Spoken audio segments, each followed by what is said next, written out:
Hi, today I want to talk about triggers and why do we get triggered. And the reason, the psychological perspective, um,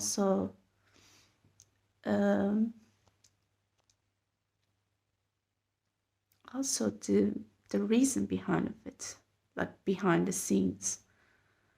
And so I was rejected by this person many times that I really liked.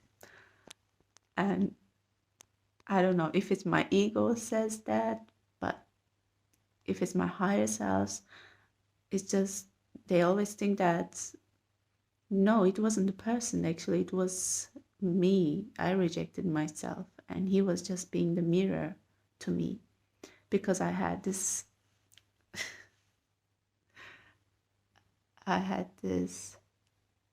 maybe fears or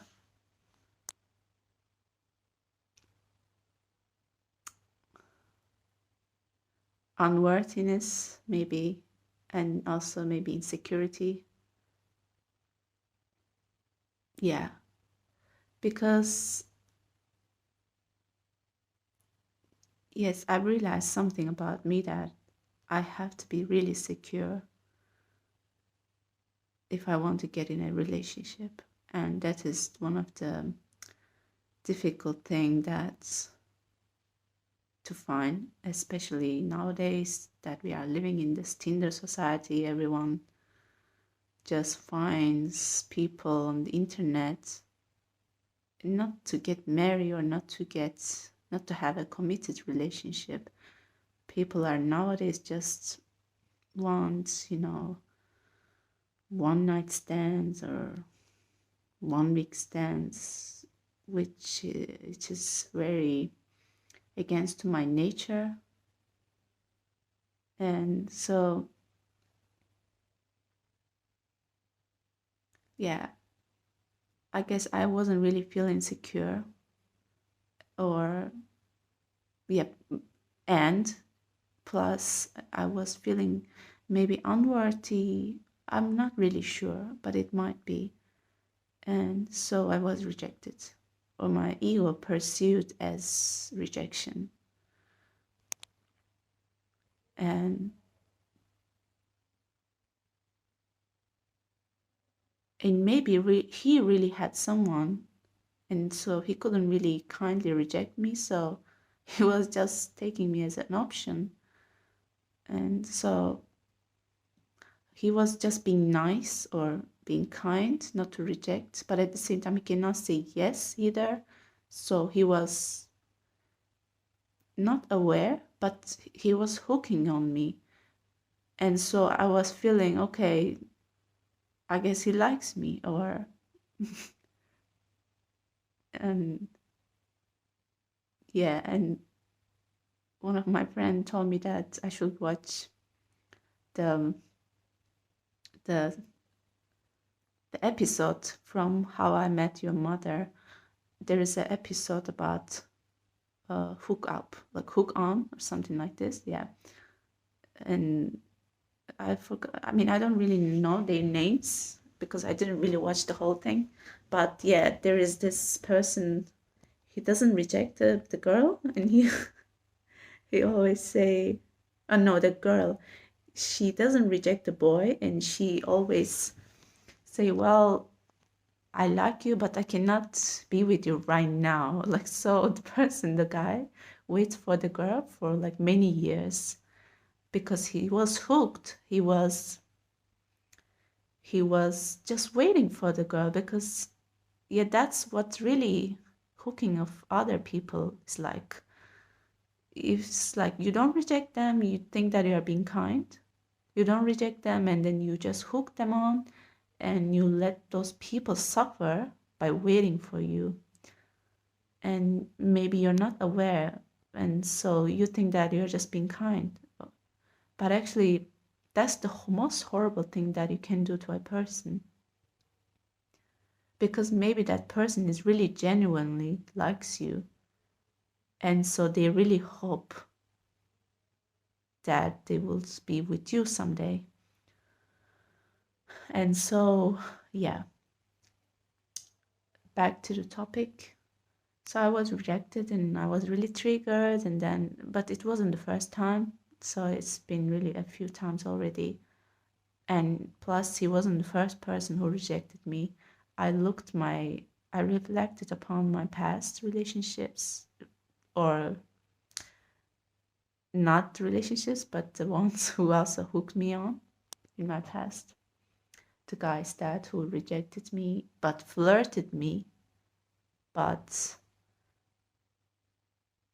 really didn't want to be with me because they weren't really serious. They were just wanted to flirt and maybe just have sex or just have fun. That's it. But I wasn't that fun girl for them. I mean, I wanted a safe, committed relationship.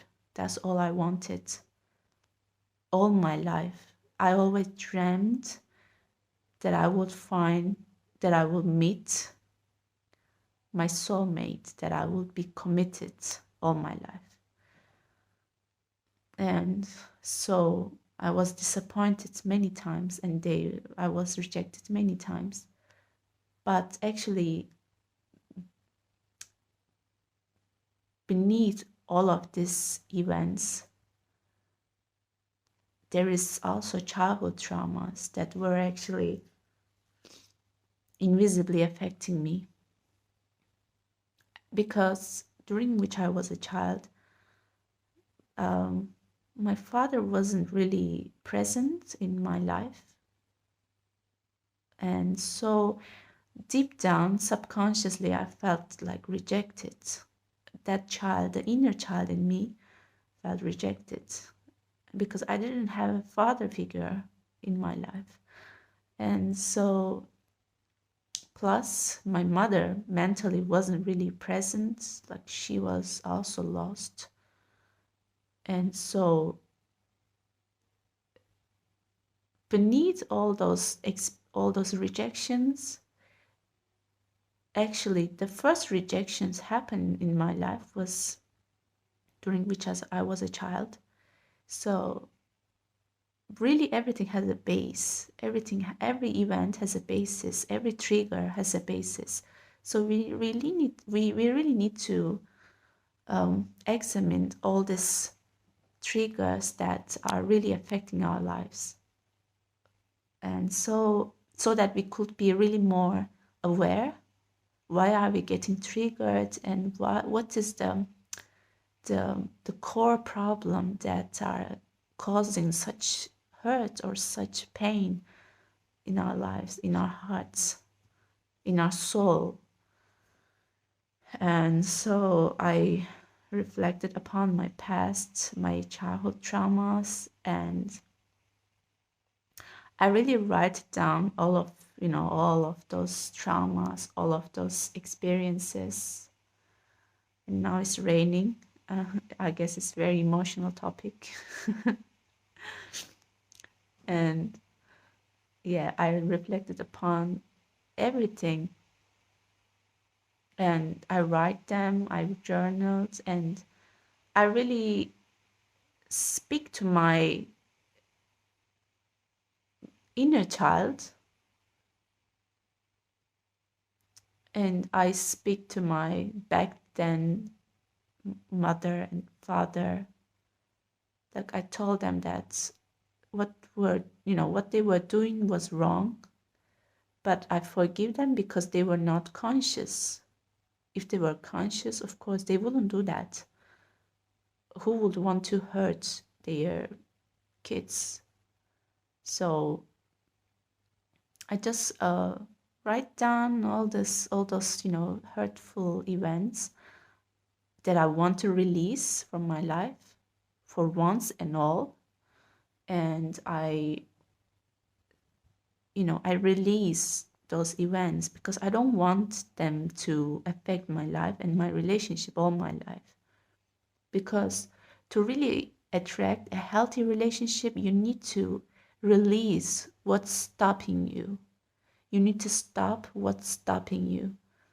And those traumas were actually stopping me to really be open, to really open my heart to a healthy relationship, because deep down, subconsciously, I was feeling that I wasn't really deserving a healthy relationship. But who says that? It was my wounded child was saying that. My wounded child was saying, everybody rejected us, so we will get rejected. And we don't deserve a healthy relationship because we never had a healthy relationship with our parents.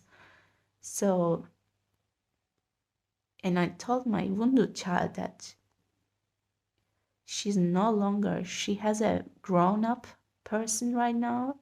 She's safe and she deserves love, unconditional love, and she deserves a healthy relationship. Why not? And so I forgave my parents, because they are also hurt, such as when I observed my father's childhood. He was from a family that are very violent, like his father was violent, and so he was hurt also. He was a hurt child, my father. He was having his violent father all the time, beating him. So he was hurt, and hurt people always hurt. It's really, this is that simple. So yeah. So really triggers, the people who trigger us, the events trigger us, has a basis mostly from our childhood traumas. And really those triggers, the people that who trigger us, this is not really the focus point. Ethereal is not them. It's not those people that who trigger us. They are just being the portal. They are just being the conduit to help us. They are our healers. They are our wonder, like they are our wound causer, but also healer, if I said it correct. So we think that they cause wound, but actually they are actually healing us. They are our healers. They are our doctors. They are our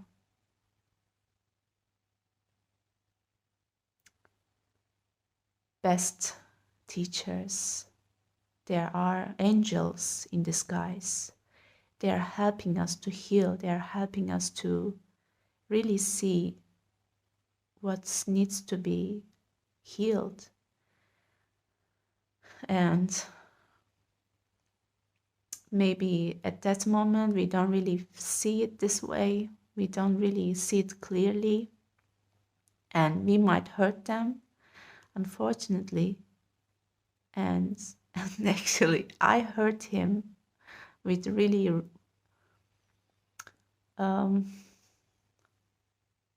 horrible, things that I've said, which I'm not proud of. I think I was really immature by saying all those horrible things. But I guess, I don't know, maybe I was also his own healer, we don't know. Because really, sometimes things are really beyond the person who speaks. It's more than this person who speaks. Sometimes it's the God, the high forces are speaking through our vessels to each other, giving messages, because each person comes into our lives are like information, are like data like they are messengers to heal us, to teach us, to guide us. At that moment, we can't really comprehend, we can't really see the message behind all these events. But after some time, when we really think about, when we really ponder upon all these events, all these, hurts or pains that they cause, but actually they don't, then we find out that actually they were just being a vessel, nothing more, like a bamboo, like an empty bamboo. They are just channeling the message from God, from universe, from higher forces, Mother Gaia or Father Sky. They are just channeling. They were just the channelers. They were just like empty bamboo, or yeah. So really don't blame others. Don't go into blaming game, and don't also play the victim game, because it's not really what we want. It's not really what we want to play. That's just a meaningless game. Sometimes we all plunge into such games because our inner child is wounded. We want to justify by saying they are the bad people, we are the best, they hurt us, they hurt me, and so we play victim game. But don't waste your time. Just be compassionate towards yourself and towards them, because they are nothing but messenger from God. We all are messengers for each other. We all are here to pay certain karma and to really help each other. And we all have problems. We all have our own sins. We all have our own mistakes. We all have our own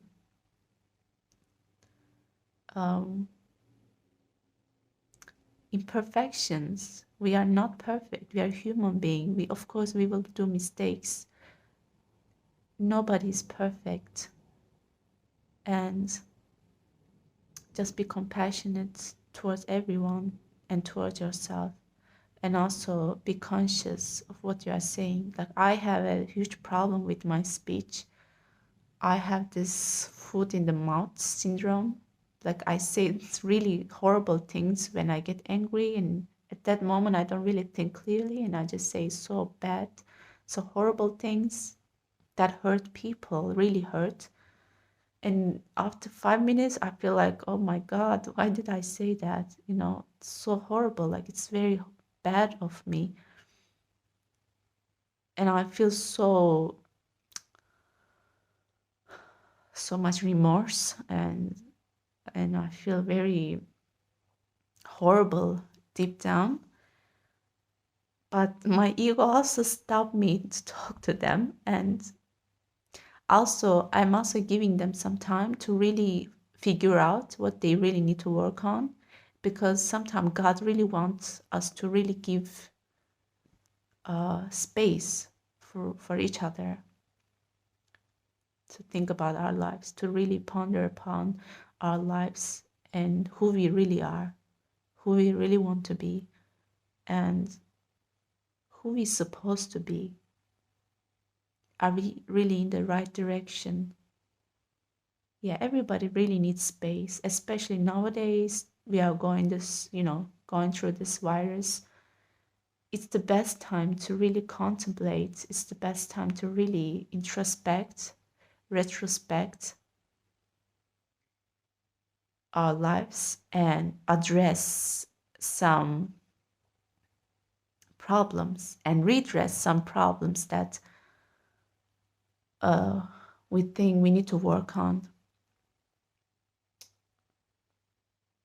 Because really, we really need to elevate our own consciousness.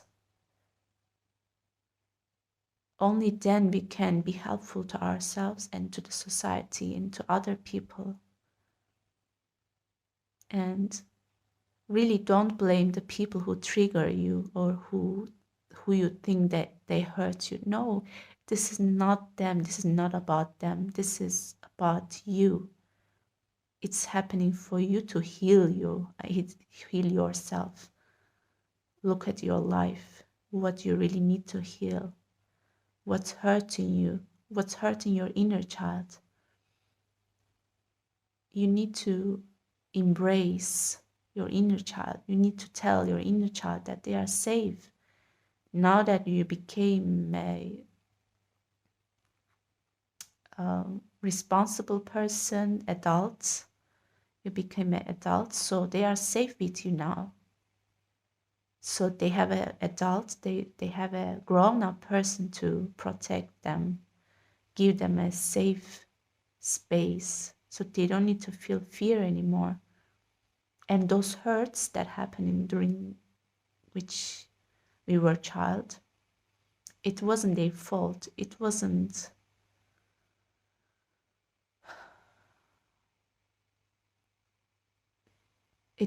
our parents' fault either, because they were also not conscious. So we just be compassionate to them, to ourselves, and to really forgive ourselves, to really forgive them, and to be kind to ourselves and others. And please don't play victim game, don't blame others, and don't be really like me, foot in the mouth syndrome. Please think twice, or think maybe 10 times before you speak, because once you hurt someone, sometimes it's really so difficult to heal, because some things are really difficult to heal. And so that's all I want to share. Triggers are good. They are here. They are happening for us to heal ourselves. Thank you.